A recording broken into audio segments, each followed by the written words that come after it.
Good morning, Fairfield Christian. Man, that weekend seemed really short, but I guess time flies when you're having fun. Anyway, it's Monday now, and it's time for another scripture verse to memorize. And if I seem a little extra excited today, it's because we're in the book of Daniel, and Daniel is my favorite book in the Bible. And not just because there's lions in the book. Yeah, I do like lions, but there's lots of other reasons for me to like the book of Daniel. Like, for example, it has some of the most iconic stories in the entire Bible.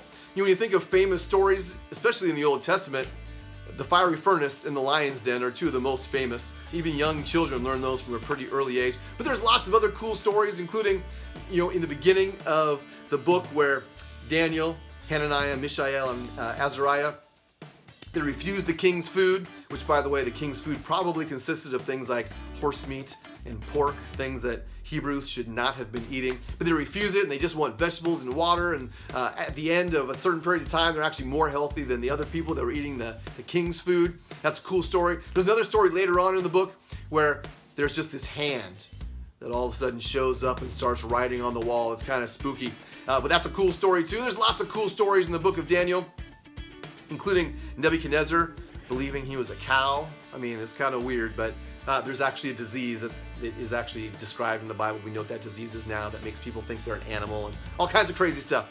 Crazy stuff going on in the book of Daniel. So I like the stories, but also beyond the stories, there's lots of prophecy in the book of Daniel. Obviously, Daniel interprets several dreams, but the prophetic words of Daniel in this book are astounding. In fact, Daniel is so accurate in his prophecies that many people argue that Daniel could not have written this book in the 6th century BC.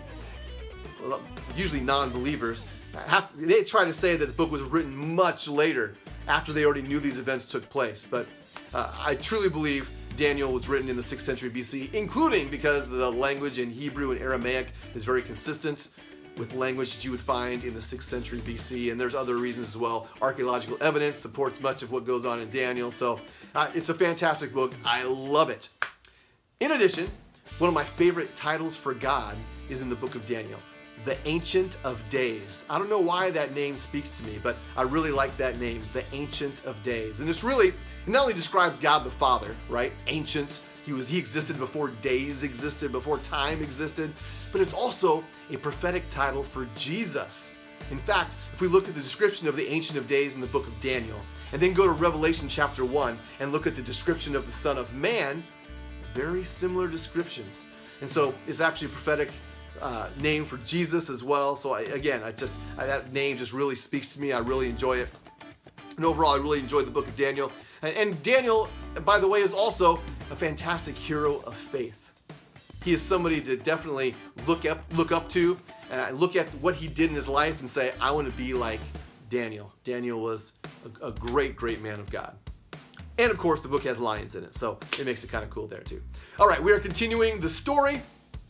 And in the story, last week we talked about the kingdoms being defeated. Israel defeated by the Assyrians, Judah defeated by Babylon, and that's where we pick up the story now. King Nebuchadnezzar defeats the nation of Judah, and he takes a bunch of captives with him. He wants really smart individuals to go with him to be a part of his court, to be some of his advisors. And so Daniel, Hananiah, Mishael, Azariah are taken, and they're from Judah back to Babylon, and they are trained in the ways of the Babylonians. And this is where we see many of the interpretations of dreams that Daniel does for Nebuchadnezzar, some of these prophecies that we see. It's also where we see the fiery furnace, because the names of Hananiah, Mishael, and Azariah are changed to Shadrach, Meshach, and Abednego. Shadrach, Meshach, and Abednego are their Babylonian names. By the way, Daniel also has a Babylonian name. It's Belteshazzar, although that one is not as famous as the other three. But that's where we come up with these stories. And these stories also continue on, including to the lion's den, Daniel and the lion's den. And that's where our verse comes from. In fact, it's from Daniel chapter 6, verse 10, and this is what it says. But when Daniel learned that the law had been signed, he went home and knelt down as usual in his upstairs room, with its windows open toward Jerusalem. He prayed 3 times a day, just as he had always done, giving thanks to God. Now let me tell you what's going on here. You see, Daniel, first of all, had survived several kings. In fact, the Persians had defeated the Babylonians, so now the Persians are in control. Daniel was still a high-ranking official in the government, and the king really liked Daniel. That made a lot of the other people in the government jealous, and they wanted to get rid of Daniel. And these people knew that Daniel prayed to God 3 times a day. They knew because Daniel did it with his windows open so that anybody could see. So what they did is they went to the king and they said, "Hey king, why don't you sign a decree? You're an awesome guy. You should make it a law that for an entire month, people can only worship and pray to you." And the king was like, "Hey, that sounds like a great idea. Let's sign that into law." Either not knowing or forgetting that Daniel prayed to his God 3 times a day. And the king really liked Daniel.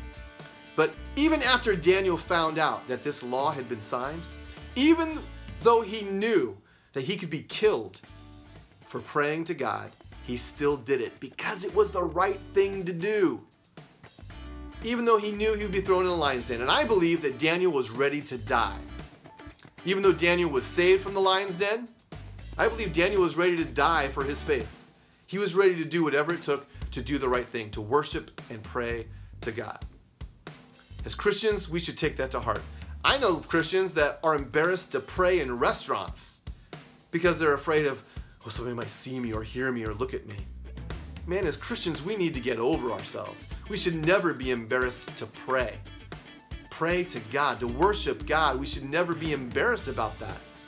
Whether we're in a restaurant, whether we're on a crowded street, whether we're in a park, whether we're in our own homes, whether we're at school, doesn't matter where we're at.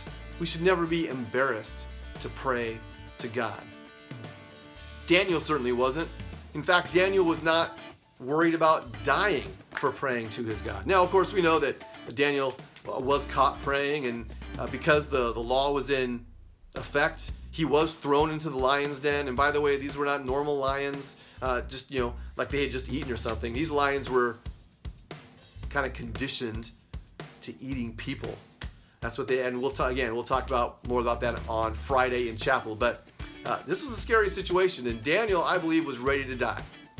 But he prayed, and God answered his prayer and protected him through that time.